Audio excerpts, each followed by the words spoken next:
ఇప్పుడున్న ప్రపంచం ఎలా అయిపోయిందంటే సార్, ప్రతి ఒక్కరు ఫోన్‌కి అడిక్ట్ అయిపోయి, చిన్న పిల్లలు కూడా నెగెటివ్ మైండ్ సెట్ అయిపోతుంది సార్. అంటే పక్కన వాడికి ఏదో ఒక అన్యాయం చేద్దాం, ఏదో ఒకటి నెగటివిటీ ఎక్కువ స్ప్రెడ్ అవుతుంది సార్. అలాంటి దాని గురించి ఏం చెప్తారు సార్? ఇప్పుడేంటంటే సోషల్ మీడియా పెరిగిపోవడం వల్ల ప్రతి వ్యక్తి కూడా టీవీలో కనపడొచ్చు ఇప్పుడు.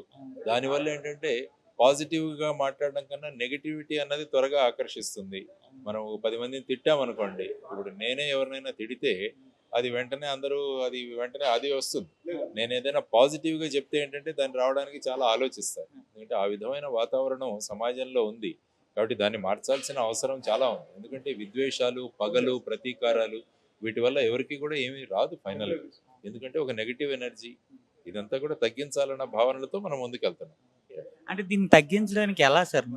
ఏం చేయాలి సార్? స్కూల్స్, కాలేజెస్, ఇల్లు ఇవి మారాలి. ఎప్పుడు కూడా బడి, గుడి తర్వాత వచ్చేసి ఇల్లు. ఈ 3 ప్రధాన అంశాలు. ఇంటిలో పాజిటివ్ వాతావరణం పెట్టండి. బడిలో మంచి వాతావరణం పెట్టండి.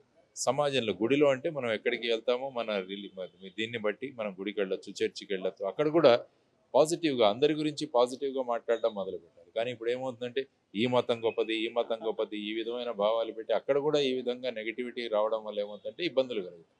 కాబట్టి ఈ మూడిట్లో మార్పు రావాలి. ఇల్లు, బడి, గుడి. ఈ మూడిట్లో గనక పాజిటివిటీ రాగలిగితే ప్రజల్లో పాజిటివిటీ వస్తుంది. Thank you sir. Thank you.